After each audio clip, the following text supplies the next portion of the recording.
3 nights in a row, she stood at the end of my driveway, not walking past, not checking her phone, just standing there, completely still, in the dark, looking up at my bedroom window. The 3rd night I watched her through the gap in my curtains for 4 minutes before she finally turned and walked back to her house, the one attached to mine. I had waved to her that same morning over the garden fence. She had waved back and smiled and asked if I was settling in all right. That's where this story starts. The details you're about to hear were sent to us by a subscriber. Her name has been changed. Some locations have been altered, but what happened to her and to the 2 other people whose stories follow hers is real. These are not dramatizations. These are not embellishments. These are accounts from ordinary people who lived next door to someone they should have been able to trust. And by the time this video ends, you will understand exactly how it feels to realize that the most dangerous place you've ever been was somewhere you called home. Let me take you back to the beginning, because this didn't start in the dark. It started on a Tuesday afternoon, a quiet street, and a woman named Rachel moving boxes into her new home. Rachel had moved into her semi-detached house in October. 2 bedrooms, a small back garden, a quiet road that backed onto a park, the kind of street where people nod at each other and leave their bins out on the right day. The woman next door introduced herself within the first week. Her name was Diane. Mid-50s, lived alone, had been there for years.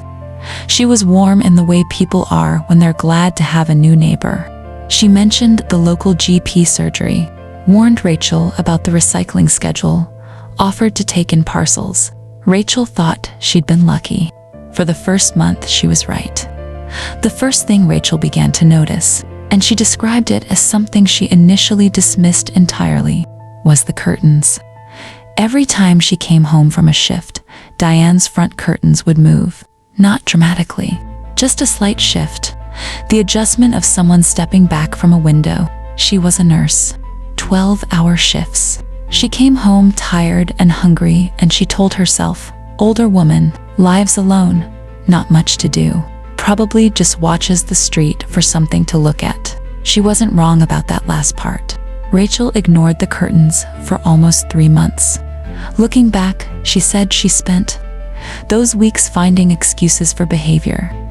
That made her uncomfortable. The shifts in the curtain, the notes, the way Diane always seemed to appear at her door within minutes of Rachel arriving home. Each one had a reasonable explanation. She found those explanations and held on to them. She ran out of them on a Tuesday night in November. Rachel came home from a night shift at around 7:30 in the morning. She made tea, changed out of her uniform, and was about to sit down when she noticed the back door. It was unlocked. She stood in her kitchen and stared at it. She was the kind of person who checked locks before leaving the house. Not once, multiple times. She had a routine. Front door, back door, front door again. She had done it that morning before her shift. She was certain. She later said the room felt wrong, though she struggled to explain why. Nothing was missing. Nothing was obviously touched. She almost convinced herself she'd made an error. That night, lying awake, she heard something.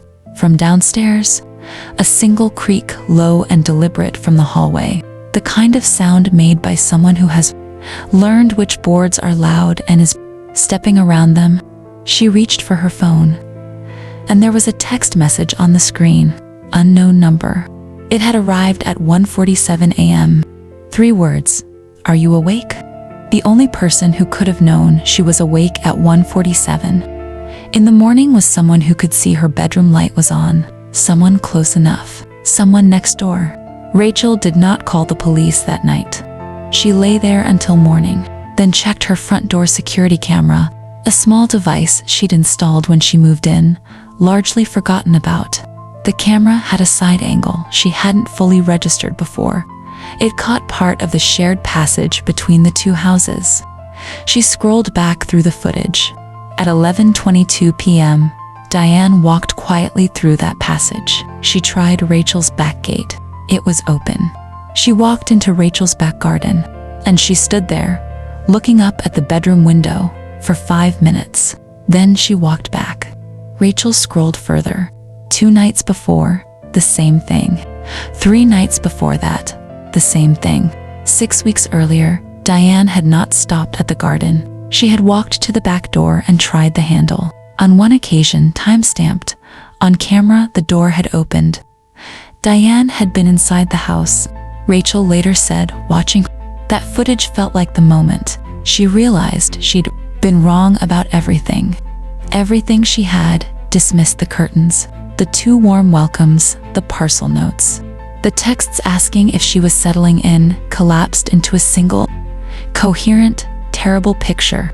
Most people would say she should have called the police immediately. Rachel almost did. She sat on the kitchen floor with her phone in her hand for a long time. What finally made her dial was the text, the 3 words, because it meant Diane hadn't just been watching, she had wanted Rachel to know she was watching.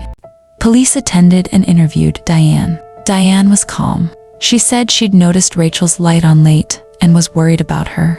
She said she tried the door to check Rachel was all right. She said she was being a good neighbor.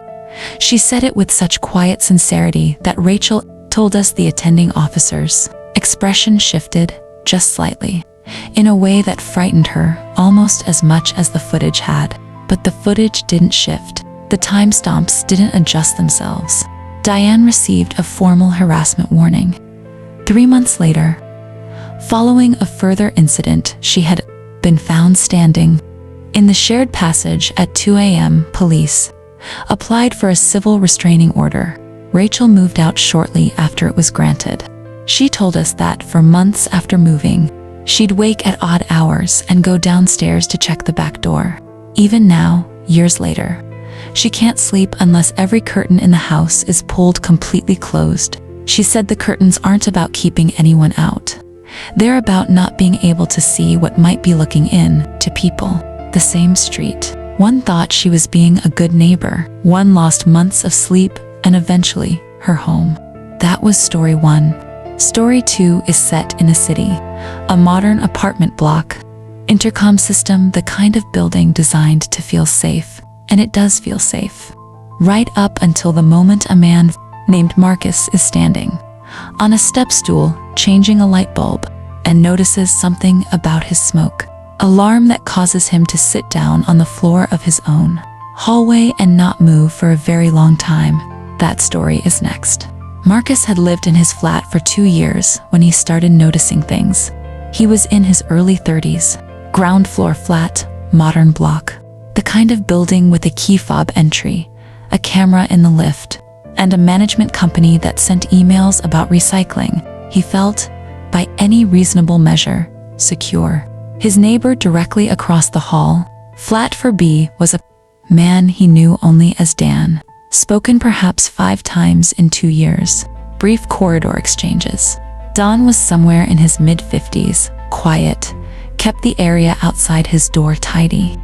He had worked in building maintenance for nearly 30 years before retiring, forgettable in the way good neighbors often are. The first anomaly Marcus noticed was his post. 3 times over 6 weeks, Marcus received posts that had clearly been opened and resealed, bank statements. He complained to building management. They said they'd look into it. Nothing visibly changed. Then he started noticing something else. His recycling bin left outside. His door on collection mornings would occasionally be in a slightly different position when he returned. An inch or 2. Nothing dramatic. Enough that he began, reluctantly, keeping a record. A casual one at first. A note on his phone. Dates, small observations. He shared that document with us. Reading it is unsettling, not because each entry is dramatic, but because across 6 weeks, a pattern assembles itself into something unmistakable. In that period, Dan had been seen standing in his doorway, watching Marcus leave for work on 8 separate mornings. He had appeared in the car park 3 times within minutes of Marcus arriving home. He had slid a note under Marcus's door that read, in neat handwriting, "Hope you're well, D." No context. No occasion. 3 days after that note, another one appeared. Didn't see you this morning. Everything okay? Marcus had been away for a long weekend. He hadn't told Dan he was going anywhere. Dan had simply registered his absence, counted the mornings, and decided to document his concern. Marcus went to building management a second time. He raised the note, the pattern, the post they suggested, with polite discomfort. That he tried talking to his neighbor directly. He did not do that. Instead, he called a friend who worked in facilities management and asked, in a roundabout way, whether there was any way to tell if someone had been accessing a shared corridor more than normal. His friend said, "Get a camera." Marcus ordered a small door camera. It arrived on a Thursday. He scheduled Saturday to install it. On Friday evening, he was changing a light bulb in his hallway and noticed something about the smoke alarm. The smoke alarm was a standard white plastic disc. He'd never thought about it. He had no reason to. It was just part of the ceiling. But from the step stool, changing the bulb, the angle was different. The seam on one side of the casing didn't sit flush. A millimeter gap, the kind of thing you'd never see from the floor. He got the smoke alarm down. Inside it, where the ionization sensor and battery should have been, was a small, black, wireless camera. Lens pointed directly at his front door, and through the open living room doorway, partially into the room where he watched television, 8 made phone calls, had friends over, 6 months of his ordinary private life. Marcus sat on the hallway floor. He told us he sat there for a long time before he could think clearly enough to call the police. The police investigation established the following. The smoke alarm had been installed by Dan during a 4-day period 6 months earlier when Marcus was away. His 30 years in building maintenance meant he knew exactly how the block's utility access worked. He had gone through the maintenance corridor, a shared space accessible to residents, and swapped the hallway alarm for one he had modified himself. To anyone who knew what they were doing, it would have taken under 10 minutes. The device stored footage to a cloud server, 6 months of motion-activated recordings. During the investigation, officers attended Dan's flat. They found in a kitchen drawer a notebook. The notebook contained entries spanning roughly the same 6-month dates, times, and brief notes on Marcus's movements. Monday, home by 6:30. Takeaway again. Lights off by midnight. Wednesday, left early, back late. Woman with him. She left around 11. Saturday, home all day, page after page of it. 6 months. In the same neat, careful handwriting as the notes slipped under the door. When officers asked Dan why he'd done it, he said he was interested in his neighbor's life, not threatened by it, not angry at it, simply interested. As though Marcus's private existence was something he was entitled to observe, the way you observe weather or birds. That word interested is what stayed with Marcus, not the footage, not the notebook. The word. Because it suggested that in Dan's mind, this was not transgression. It was attention. Harmless attention by someone who simply found his neighbor compelling. Dan was charged under the surveillance and stalking legislation. He pleaded guilty. He received a custodial sentence. Marcus moved out of the building before the court date. He said the process of moving was the strangest experience of his life, packing a flat he no longer trusted, looking at each object in it and asking, was this seen? Was this moment recorded? He moved into a new flat. Before he unpacked a single box, he checked every fitting in every room, the smoke alarms, the light fittings, the corners of ceilings, every entry point, every device. He still checks them, not every day, but often enough that it's become part of how he lives in a space. According to Marcus, that's what nobody tells you. The incident ends. The legal process concludes. The person is dealt with. But the habit of distrust of looking at an ordinary room and thinking, what's really in here that doesn't leave? You carry it into every space you inhabit afterwards. You carry it for a long time. In stories 1 and 2, both Rachel and Marcus eventually found out. The discovery was frightening and the aftermath was lasting. But they found out. In story 3, the woman telling us her story found out only because of one accidental moment on an ordinary Saturday afternoon. A phone call that drew her upstairs for 3 minutes. A detail so small, she almost walked straight past it. If she had, she believes she would still be living next to him today, still smiling at him over the garden fence. This is Sarah's story. And in the 10 years we have been collecting accounts like these, it is the one that has stayed with us the longest. Because of one sentence near the end of her account, you'll know which one when we get there. Sarah had lived in her house for 4 years when she noticed the laptop. Her neighbor on the left, an older man she knew as Terry, had been on that street longer than she'd been alive. He was the kind of person every neighborhood has, always in the garden, always had time for a chat, knew the names of the dogs, walked past his house. He'd helped Sarah carry her sofa in the day she moved. She'd left a thank you card in his letterbox. She felt completely at ease around him. She said that specifically. Not just comfortable at ease. The way you feel around someone you've stopped thinking about entirely because you've categorized them as safe. It was a normal Saturday in late June. Sarah had been working at her kitchen table, admin, laptop open, back door open because the weather was good. Terry was in his garden, which was so routine as to be invisible to her. She'd glanced over twice, barely registered him. Her phone rang upstairs. She went to get it. She was gone, by her own estimation, between 2 and 3 minutes. When she came back down and stood in the kitchen doorway, something made her stop. Not a sound, not a movement. Just a sensation, cold and immediate, that something was different. She looked at her kitchen table. Her laptop was open, as she'd left it, but the angle was wrong. She had been working facing the garden. The laptop's screen was now facing the kitchen interior, rotated roughly 45 degrees. Someone had turned it around. Someone had turned the camera to face inward. She stood in the doorway. She looked at the garden.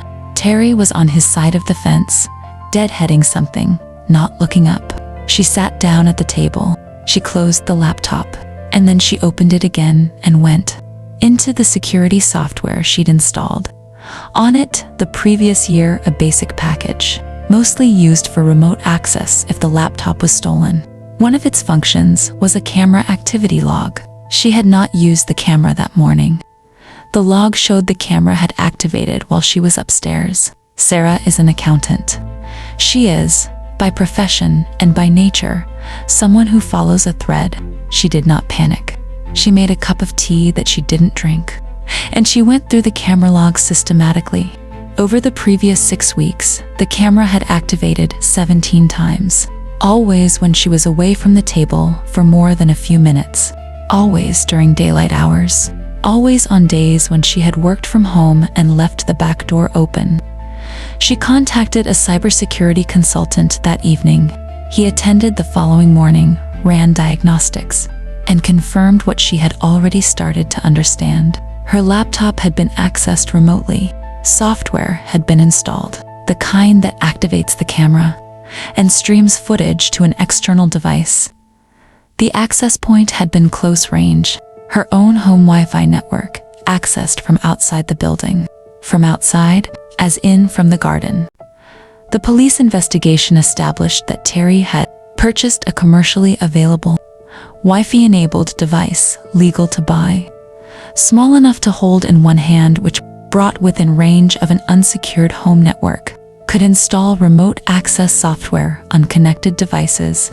He had brought it into Sarah's garden, through the connecting gate, which she left unlocked on multiple occasions when she was inside the house, but away from the kitchen.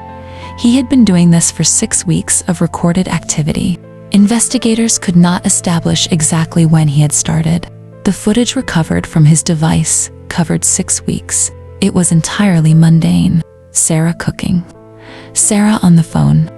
Sarah at the table with friends, laughing. Private, ordinary moments, collected and stored by the man on the other side of the fence, who smiled at her in the mornings, who had helped her move a sofa. In her account, Sarah wrote something that I want to read to you directly, because paraphrasing it would reduce it, she wrote. The thing that haunts me most isn't that he was watching me. It's that I don't know when it started. They recovered 6 weeks of footage. But Terry had lived next door for 9 years before I moved in. And for years with me there, I keep asking myself, was it always? From the first day, when I moved in and he helped me with the sofa, was he already thinking about it then? Was that why he offered? I will never know the answer. What I know is that at some point, my home became something else to someone else, and I never once suspected it, because he was kind.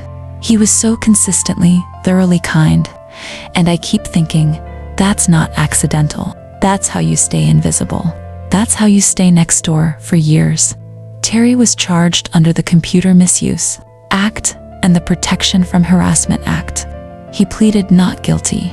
He maintained throughout that he had been keeping an eye on Sarah because he was concerned about a young woman living alone, the same language, the same frame, looking out for being a good neighbor. He was convicted.